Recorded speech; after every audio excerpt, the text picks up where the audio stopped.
Lewis, and that is the woman of the hour, Judy Strawder. Judy, how are we feeling?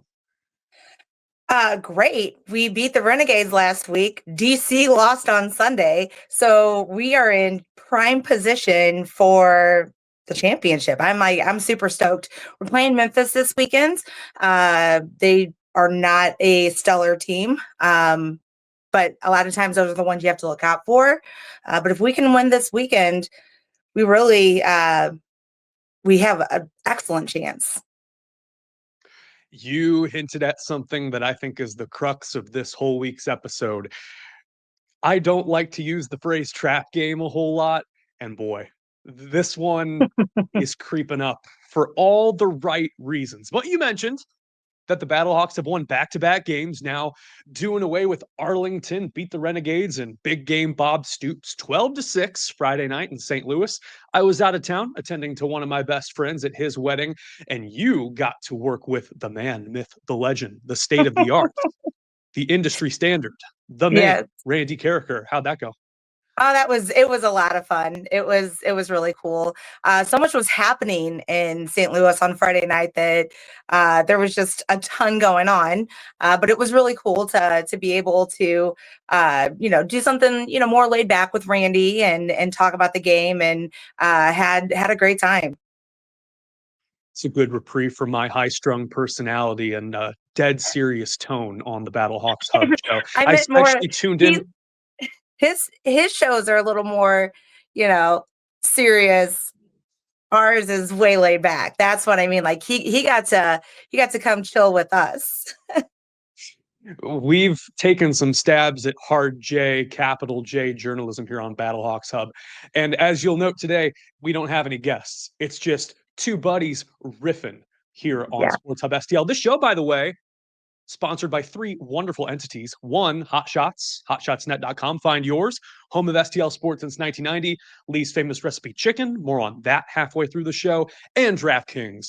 The crown is yours. So yeah, Battlehawks, second in the XFL conference, technically in a tie for first, but we'll cede the tiebreaker to Jordan Ta'amu and the DC Defenders. And yes, Randy Carricker running the show on Friday night. I actually did tune in for a little bit. It was around midnight Central Time just because you had Cardinals, Blues, and the Jets, and then the Battlehawks. So y'all got kind of pushed to the wayside. And I thought about commenting, but I didn't want to disrupt your flow because I know you bring the sauce, you bring the energy. I didn't want to take you off You're track so funny. whatsoever. You're so funny. You're so I know funny. I crack myself up sometimes, and it's the Celsius talking. Okay, so you had mentioned before we went live that you didn't find the Arlington win to be that exciting. I harshly disagree, but first tell me why. Well, there was a lot of third downs. Let me tell you, there was a lot of screaming on my end, a lot of banging on the chairs. I was exhausted by the time that the game was over. I mean, that part is always really exciting. But it's kind of like one of those things that here we are a week later, and I don't necessarily have a ton of things that really stand out to me about the game, with that. There are a couple things that Battlehawks fans might be taking for granted now. One, Rodrigo Blankenship with two clutch field goals from Yeah. 49 and longer. I thought that was key. The defense forcing three turnovers, and some of our favorites, Peta and Chris Yeah. Payton-Jones, both getting to the football and forcing pressure on Luis Perez, the Arlington quarterback. A lot I really liked. And Max Duggan did not play out of his mind at quarterback. He's 7 of 19 for 93 yards and the one touchdown to Hakeem, which was just a size matchup. Hakeem in this offense is a cheat code. And so It is. a lot of things had to go right for them to hold on to that win. But man, like they improved so much just from a couple weeks ago when they lost to Arlington and got kind of schooled by it. And it seemed like they've really cleaned up most of what we thought could lead to this team's demise. You're exactly right about that. I was not super impressed with Duggan this week. Hopefully, I hope it doesn't turn into like an every other week thing where he's off, he's on, he's off. I mean, it would be great because that would mean this weekend he's on, but some more consistency out of him would be great. But when you say that Hakeem is the cheat code, that is no joke. I mean, whatever it is about that guy plugging into our offense equals wins, equals touchdowns, equals just great plays.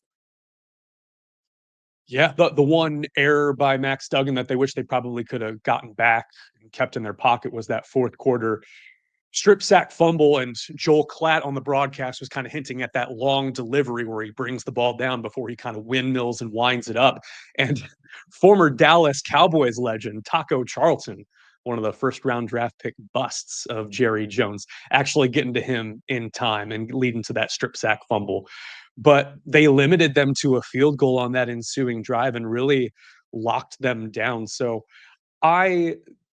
what I would change, I think the offensive line is starting to see some cracks in the armor. They're giving up the most sacks in the league, which is surprising given how much praise they had for their run game alignment and the way that they played, the way that they really were able to open up lanes. But since then, and since the team has not run the ball super efficiently the last couple of weeks, we've seen parts start to break down. No one's really pulled away as an elite offense in this league over the last couple of weeks. And so, yeah, some good, some bad, but I was enthralled going back and watching the game. And I thought that for a team that now has won back-to-back games and has a chance to, it really will come down to DC and St. Louis. I think that this week could be a get-right game for Max Duggan, the offensive line. Many reasons for that, and it's going to feel like a whole jinx this entire episode, but I'm ready to talk about Memphis and why we should be looking forward to this game at 2:00 Central Time kickoff at one of my favorite venues in Memphis, the Simmons Bank Liberty Stadium, also known as the Liberty Bowl. They're about to pour some money into that stadium, Judy, the University of Memphis. And it's good right now. It's not super walkable. I covered a Navy Memphis game there a couple years ago. Love it. It's a great venue. Yeah. Memphis is great. Well, Mizzou just played the bowl there. What, I guess, wow, I can't even believe it's been 5 months already, but did they not? Was that this year? Yeah. Didn't they win 10 games this year? I'm so as a Mizzou alum, and as I have my graduation pictures, like me and my best buddies from college here at the Colony. Yeah, still keep in touch with these guys, by the way.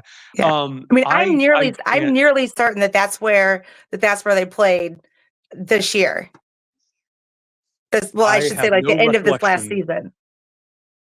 I was all Navy in Oklahoma. I was down in Texas over Christmas. So anyway, player that you're looking out for this week. We already talked about Duggan. Let's cast him to the wayside. But who you got your eye on? Well, that's a good question. I don't know that there's, I'd like to see what maybe Jacob Sailors comes back and does. I mean, he's kind of been a little quiet the last couple of weeks, and I don't really think that that's anything on him. I think it's us changing up, our offense and the plays that we're calling and things like that. So just kind of, curious to see how they fit Jacob Sailors back in, trying to see if we ever get Ja'Cour Pearson to take off, and that's just it. I mean, the tools are there. We just have to make it all come together. So just continuing to see Rodrigo Blankenship just nail it and just kill it. And I love it. So I saw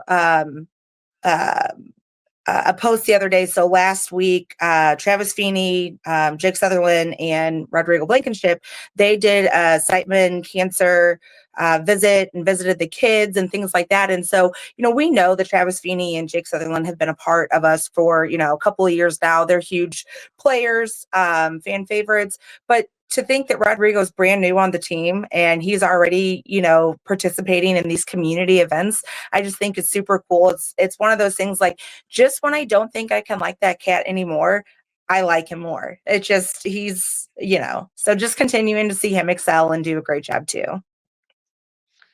That's what leaders do. And it's great seeing his success. He's the only perfect kicker in the UFL who's got 100% of his field goals made.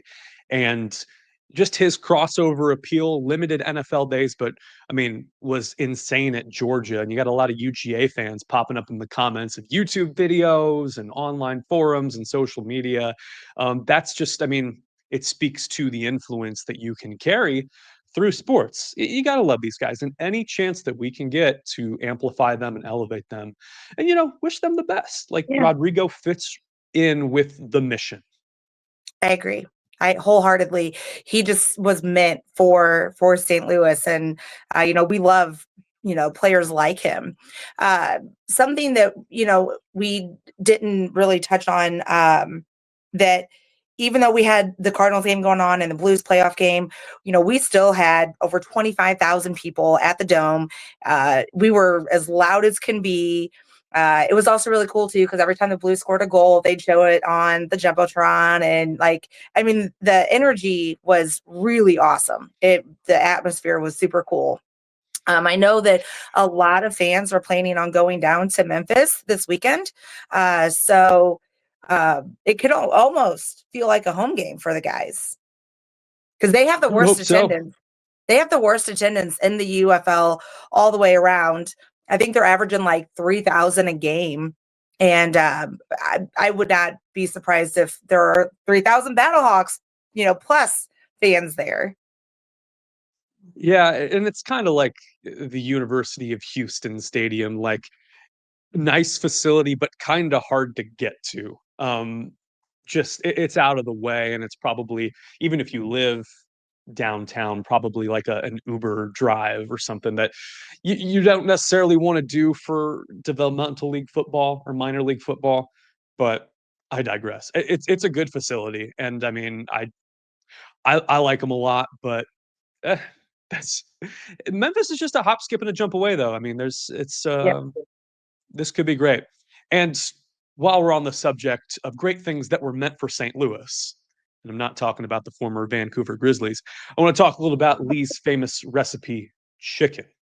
We're talking about the all new Lee's famous recipe chicken Battlehawks Box. And with it, you can score up to 30% off Battlehawks tickets, plus get 4 of their famous breast strips and a side of potato wedges for just $8.99 only at Lee's famous for chicken. Sports Hub STL also brought to you by DraftKings. The crown is yours. Download the DraftKings Pick 6 app now and use code STL Sports. That's all one word, STL Sports. Code STL Sports for new customers to play $5, get $50 in Pick 6 credits, better payouts, bigger wins only with Pick 6 from DraftKings. The crown is yours. Gambling problem? Call 1-800-GAMBLER. Help is available for problem gambling. Call 888-789-7777 or visit ccpg.org in Connecticut. Must be 18 and over. Age and eligibility restrictions vary by jurisdiction. Pick 6 not available everywhere, including New York and Ontario. Void where prohibited. 1 per new customer. Bonus awarded as non-withdrawable Pick 6 credits that expire in 14 days. Limited time offer. See terms at pick6.draftkings.com/promos. I'm going to be honest, Judy, I didn't watch the whole post-game show on Friday. Who read the ad copy? You or Randy? Randy. Yeah. This was your I know. chance. This was your chance to make those chicken strip It really dollars. was. It really was. It was my chance. But, you and Randy are just so good at it. I just have to let you guys do your thing. We're just natural born salesmen. It's good for getting our agenda out there for sure.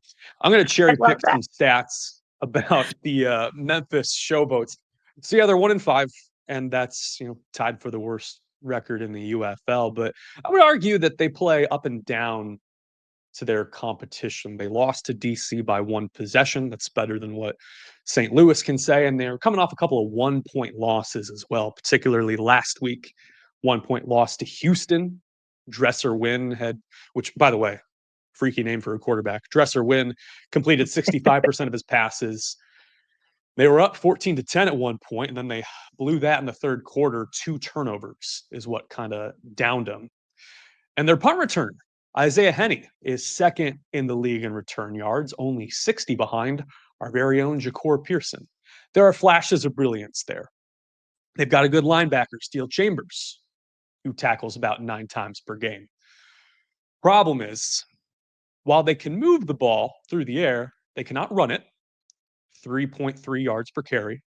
Oh, wow. 16 points per game, can't score, and that is second worst behind the train wreck that is, or in front of the train wreck that is San Antonio. And 9 touchdowns, get this, 9 touchdowns in 6 games. Now, if that were happening in any other market here in the UFL, heads would roll. If it were happening in St. for Louis, sure. we would be gonzo. Right. It's true. It's true. You know, when you just said that Memphis, kind of plays to their opponent, that is a little worrisome because I hope that we're not, not preparing as hard as we should be because of their record. And I hope that it doesn't, become where they steamroll over us. And it's kind of one of those things like whenever you see the teams that have the bad record, you're like, oh, we have this one in the bag. And, I've just been a St. Louis fan for too long to know that those are usually the ones that get us. Yeah, if there's anything we know about head coach Anthony Becht and even the running backs coach and special teams coordinator Kyle Caskey that we had on a couple weeks ago, is that they bring the intensity. So I don't think focus would necessarily be an issue. And we've seen guys rise to the occasion, even if they've had a couple of clunker performances so far this season. On defense, the Memphis Showboats leave a lot to be desired. They do not have superior talent or any little flashy game-changing talent. This season, 6 games, 2 total takeaways, fumble recovery, and an interception. In 6 games, they also have 6 sacks, 1 per game, sigh of relief for the offensive line, and 17 tackles for loss spread across 16 games. That is less than 3 per game, all worst in the league. We just mentioned St. Louis has given up the most sacks in the UFL through 6 games, despite putting up a good offensive performance, 4 out of the 6 weeks. 18.5 sacks is the worst in the UFL. And that's just as crazy to think that that's what Memphis is putting up. Who is their coach? Do you know? I had it on the tip of my tongue and I forgot what it was. Sorry, folks. I run here from the office, so I will have to look this up in real time. Yeah, Memphis it's been such a coach. busy week that I know what's happening this weekend. Who is it? They have an interim coach because Ken Weisenhunt resigned. It's Jim Turner. But see that, and that never helps either. Whenever, you think that, you've got this, thing going and somebody steps in and, sometimes that's hard to get the chemistry to come together as well. That can be tough on a team. Right. And that's not to be confused with the Jim Turner that won Super Bowl III with the New York Jets. That is not the Jim Turner that we are talking about. He passed away 2 years ago. So that is interesting. Yeah, we talked about this with Tom Luganville about the volatility in this league. DC having their coordinator change, San Antonio having a coordinator change. It's just a lot of moving parts in spring football, and that's just developmental football in a nutshell. Memphis could easily be 3-3, and their one win came over the league defending champion Birmingham with the 4-point win in overtime. They do, which is crazy. 3 shootouts. Yeah, this is crazy. Nothing really makes sense, and no one's really pulled away. So they have talented guys. Their running back, their prime option, Deneric Prince, I actually covered when he was at Tulsa, transferred from Texas A&M. And their receiver, Jonathan Adams, also among the league leaders in receiving yards and yards per catch. So there's stuff to like, just nothing game-changing. And again, I will say this for the last time because I think this is the motif tonight, is trap game. Like, you're playing a team that's probably better in reality than it is on paper right now. So that's kind of the crux of it. Any final thoughts, Judy, before we turn it over to you, the heroes at home, to leave a comment, let us know where you're watching from, and thoughts before the Battlehawks kick off against the Memphis Showboats? I'm just really excited to see what we do this weekend and to bring us closer to that championship spot, because I cannot believe that we're, past halfway. Like, I mean, time just flies when you're having fun, and knowing that we're getting within reach of, that playoff spot is just huge. So anticipation for sure is there. So Sunday is Mother's Day, and I am hosting my mom and my aunties over here, and so I'll be watching the game, but it won't be my sole focus like it normally is. But it's still my my aunts and my mom, they know that football will be on while we're chatting and hanging out and things like that. So but I am really excited to watch it. And I can't wait also to see how many Battlehawks fans show up in Memphis. You are committed to the bit, Judy Strawder, and that is why I greatly appreciate you. Yes, we are in week 7, and that is a Sunday kickoff. Thank goodness it's a Sunday kickoff. 2 o'clock Central Time on Big ESPN at the old Liberty Bowl. St. Louis and the Memphis Showboats. Judy Strawder, before we go, you know the deal. Caw-caw!